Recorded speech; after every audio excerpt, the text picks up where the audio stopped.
the final speaker is Jeff Halliwell. We've already had a contribution on transport in the air. Jeff is going to talk about transport on the ground. Jeff is chair of Transport Focus, so a big welcome to Jeff. Thank you.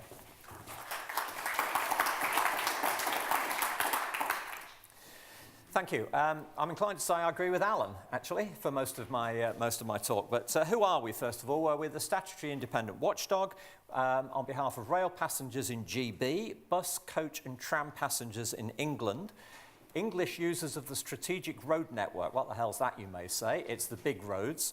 And all of that outside London, so a typically British patchwork of responsibilities. We're funded 85% by grant and aid from the DfT, so that's different from CC Water. Alan mentioned the funded by levy. We're funded largely by grant and aid, but we are also free to raise funds from other organisations, and we do. So bus companies, train operating companies, CalMac Ferries as our latest customer. How we constituted, I and 5 board members are appointed by the Secretary of State for Transport, but we also have board members who are appointed by the Scottish Government, by the Welsh Government, and one who is the chair of London Travel Watch, so giving us a good devolved view. And to answer my earlier question, we meet in public 4 times a year. We hold other private board meetings as well. The public board meetings are much better attended when we meet outside London rather than in London. How do we work? Really strong mantra. We are consumer-centred, we are objective and evidence-based, very easy to be a ranting voice from the sidelines, and you make a lot of noise for a very short period because unless it's evidence-based, people won't listen to you. And we strive to be helpful to those who can make a difference for passengers. So we strive to be helpful for government to transport operators rather than be solely critical, although we are critical where that's necessary. And we publish out all of the research that we do. So what do we do? I've divided this into two sections, really. The first is that we do some major authoritative surveys. So the National Rail Passenger Survey is probably the flagship. That's 55,000 people a year in 2 waves, spring and autumn. We're just about to do the 1 millionth passenger cumulatively. This started in 2005, so we've got excellent longitudinal data, and that is in granular detail about the individual's last journey. The result of that is that it's an official national statistic. It's become a KPI written into franchise awards increasingly, which is great to see. And I know that it's written into the personal bonuses of a number of train operating company senior management. So it's great that customer satisfaction is being reflected in that way. And in the new round of franchises, and this is very interesting, a couple of train operating companies have asked us to kind of embed staff in the operations so that they can get a first-hand reflect back on the work that we do and about NRPS.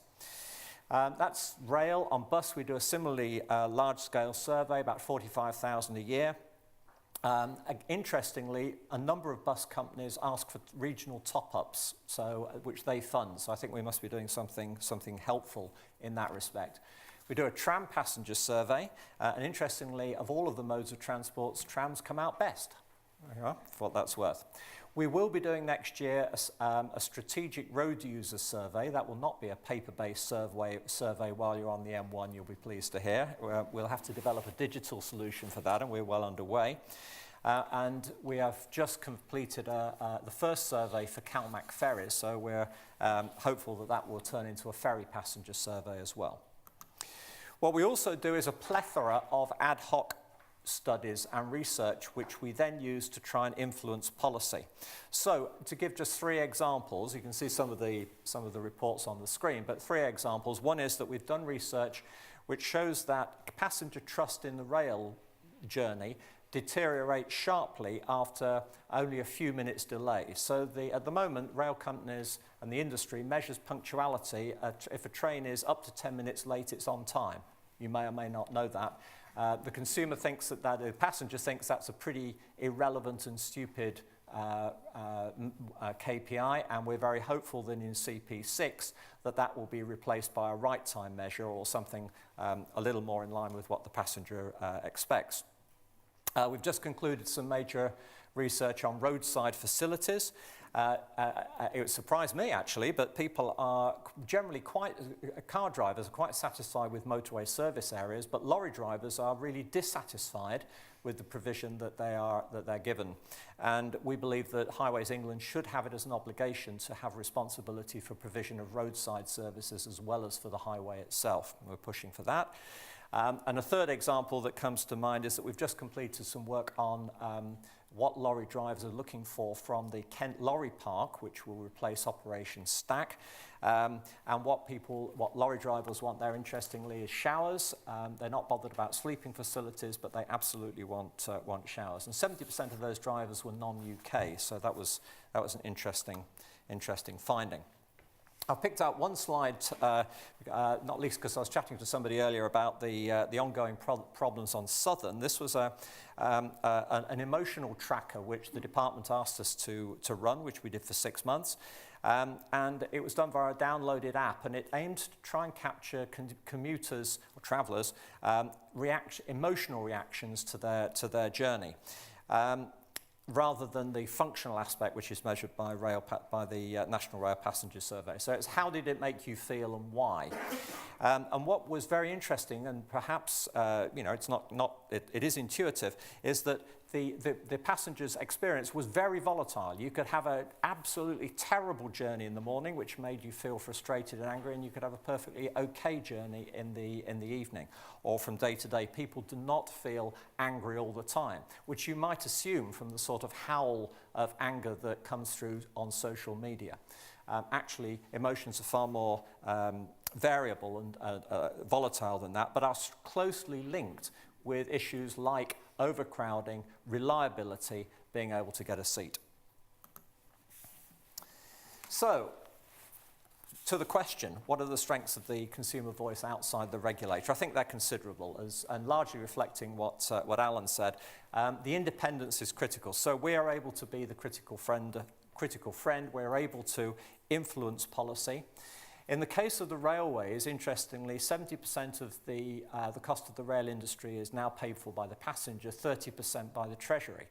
And that means that the regulator has an important economic regulation responsibility as well as representing the public interest. We have no such duality. We are there to represent the passenger, and hopefully we can do that vigorously and effectively from outside the regulator, who also has economic regulation as part of their responsibilities.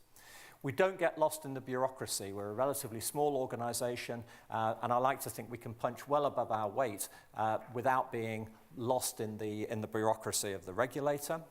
We can be agile and flexible. And I think a very important point is that the staff engagement is very high. So because people are there to carry out a public service, to represent the passenger, then the people are very engaged with what we do. And I think there's many elements of almost of a social enterprise in the way that we work. I couldn't think of many reasons to be inside the regulator either, Alan. Funding was one of them. Because we're reliant on largely reliant on grant and aid from the Treasury. We're the flea on the tail of the dog that exercises the Treasury, and that can vary randomly from year to year. So that's an element over which we have relatively little control, and we do have to hassle for that, and we have to hassle for business to a certain degree. And the other slight one is that because we publish everything, then the publication date has to be agreed with government, and that can get stuck in the government system, which can be frustrating. But these are two, I think, relatively minor drawbacks, and overall, I think there's a very, very strong benefit from being outside of the regulator. Thank you very much.